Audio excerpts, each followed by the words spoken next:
So here in part 2 of the series, we showed you how to use a modern product in part 1, how to treat your clothing with permethrin, and then also how to wear your clothing. I can't say enough how important it is to wear your clothing. When we have students come out to our survival classes, we always try to tell them that there's a proper way that you should dress, and obviously that you should always bring some bug spray. But doing things like tucking your pants into your socks, or tucking your pants into your boots, tucking your shirt into your pants, and wearing long sleeves basically is like wearing armor for the bugs. There's only a couple of places that they can get in, so that's really the best way to prevent bug bites. But if you still need, you've got a problem in your area and you're maybe going hiking somewhere where there's going to be a lot of bugs, we'll show you how to throw together a quick bug spray that you can make that will last quite a long time out of materials that you can actually gather from nothing but the woods, other than the little spray bottle or something you have to carry them in. We're going to use just a little bit of garlic. Hopefully we can find some good yarrow around here, and then we're also going to take a local plant that we have called American beautyberry or French mulberry, which is a good bug repellent. All these plants have bug repellent properties, but the interesting thing about this concept that we're going to show you is not only is this a bug repellent, but this is also something that you can use for medicinal purposes also. So the first plant that we're going to gather here in our local area is French mulberry or American beautyberry. And this plant has a lot of uses other than as a bug repellent. The stems can be used as a hand drill. This stuff's really great toilet paper late in the winter because it lasts quite a while. But don't get hung up on the types of species. There's literally like a million types of plants that you can use out of your local area, whether it just be something as simple as mints or garlics or things like that. Just find something in your area that has kind of, a noxious, strong aroma to it that is going to kind of, fool the bugs into not wanting to hang around on you.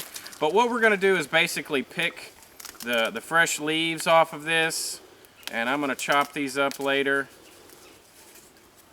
And we'll use this as one of our main ingredients in our natural repellent. So right now, I am picking yarrow, and I can't say enough about this plant, guys. Yarrow is bar none my favorite medicinal plant to use over everything out there by a landslide. It's like, I don't know, we're always joking about it. It's like, hey, how do you fix this problem or that problem? I've got an ailment about this, just drink yarrow tea, or just use yarrow for this or that. And not only does it have antibacterial,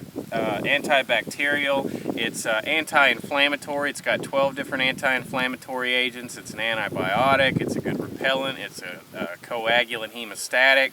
You just can't say enough about this stuff. So I'm going to put a pretty high concentration of yarrow in it right now. And I'm picking the first year growths, which is my preference. There isn't really any second year growths right now. They're died off. This is late fall or middle fall. But you'd look for plants with white flower tops and fern-like leaves. And if you're picking the second year, a lot of the times the flower is the best portion to pick. But it's too dried out right now, so I'm getting all this low understory growth. And I'm going to add this to our natural repellent. So now to the preparation process. Basically, all we needed was a little bit of yarrow, some French mulberry, and I've got some garlic. We don't really have any garlic around this time of year, or at least you can't find the stalks, but just pick up some minced garlic down at the store will work just fine. A little bit of olive oil, a little spray bottle. Now if you're building something just for your bug out kit or your scout bag or whatever, just get you a little bottle. You can make a big bottle of it and then transfer it over, something you'll actually carry with you.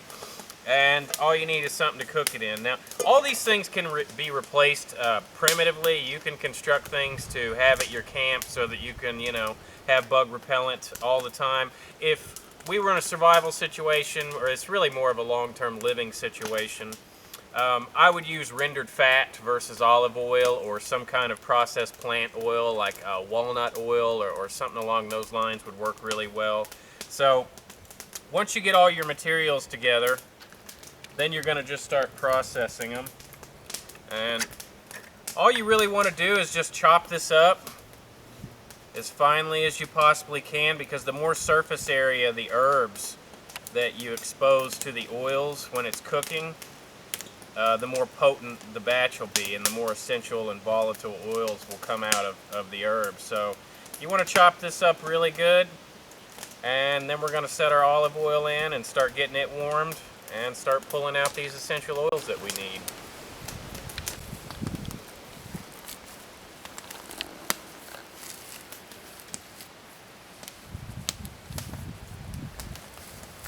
The really beautiful thing about using this technique over others is that the medicinal value that this has. This not only is a bug repellent, this is an extremely potent external skin remedies.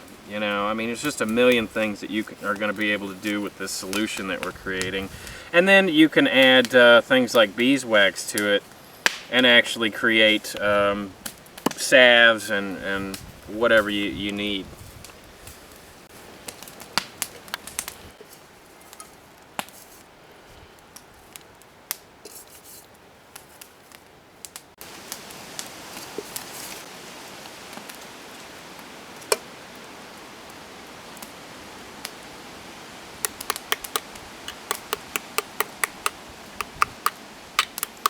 Garlic's known to kill approximately 300 to 400 different types of well-known viruses. Bugs hate it, and so we like to put a lot of yarrow and garlic in this mixture. Those are the two strongest medicinal properties, and they're very potent smelling also. So once you get all your herbs chopped up, then you're just going to take your olive oil and pour it in. Make sure the oils are covered. Like I said, you don't have to have olive oil. Rendered fat and other things can be made, you know, off the land. That will work really well for this also. After you get your herbs chopped up real finely and you add your olive oil, then you're just going to take your pot and set it on the fire. And you want to be mindful, guys, that your herbs and your olive oil don't get too hot. You really just want to lightly simmer these for a long time so that you slowly draw all the oils, the essential and volatile oils, out into the olive oil. And if you put too much heat on it, it will reduce its effectiveness. So just light heat for, you know, the longer the better. Well, I can't say the longer the better. You know, for probably at least an hour. And you can also do this by just actually physically setting the herbs in the oil and just letting them set for 4 to 6 weeks. But this is a way to speed the process up. And like I said, just leave it on there for an hour or two, low heat, and we'll pull it off and be good to go.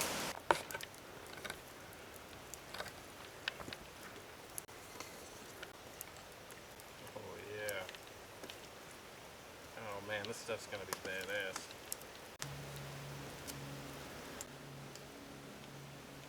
So I'm just gonna use a sock as my filter for putting it in the bottle.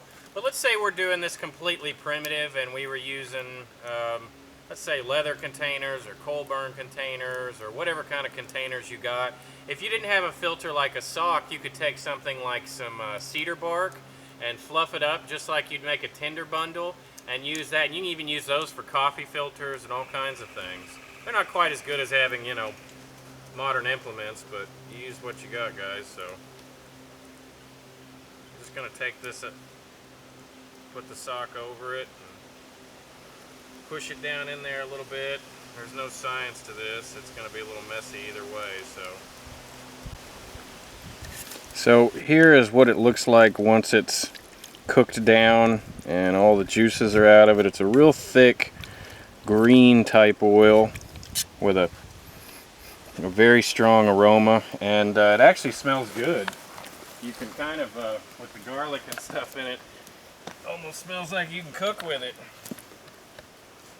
But it's got a lot of yarrow and a lot of other smelly stuff in it too. But you're just going to pour this off into here. Drain it however Alright, so here's our finished product. This isn't the full bottle of olive oil. You could always squeeze a whole lot more out of the herbs that we simmered them in. And it's turned a completely different color. It's an extremely dark, like hunter green. You can't really see the color for the color of the bottle, obviously. But this stuff is good to go. Now, this isn't something you're going to douse your whole body in like you know, you would with DEET or, you know, some of these other repellents out there. This is something you're going to use to really just kind of hit your hot spots. You know, you want to hit the areas that are most likely for the animals to travel up, or the ticks to travel up. And because it's an oil, it's going to stay a lot longer than another, you know, type of medium would. And one of the reasons I wanted to show y'all how to do it with an oil like that, there is a million different mediums that you can use in order to create insect repellent. Use the same types of plants, same types of you know, methods for extracting the essential and volatile oils from the herbs. But the reason I showed olive oil is because it's something that's similar to what we would do in a survival situation. If we were in an area like Canada, for instance, in summer, horrendous mosquitoes like you've never seen. You go up to Alaska, you go to South America, you go to any places like this, Native Americans or you know, the indigenous people are doing similar type methods. And you're going to take this and you're going to have your clothing. We'll talk, you know, if you watch the first part of this video series, then the first thing that we say is your clothing is your #1 defense against bugs. If you're tucking your pants into your boots, if you're tucking your shirt into your pants and things like that, there's only a few places the bugs can get in. And then we take, you know, stuff like this and spray it on the boots and the entry places, and, you know, maybe the hands and neck and things like that, you know, where the bugs will get on us, and that'll protect the rest of us. And that's really what this method is for. So, you know, try this out. Let me know, you know, how y'all do with this. And remember, this stuff is fairly oily. This isn't like your commercial bought products, but it will get the job done. So let me know your thoughts. You know, tell me how it's worked for you. And as always, we appreciate if you share, like, and subscribe all our videos. Thanks.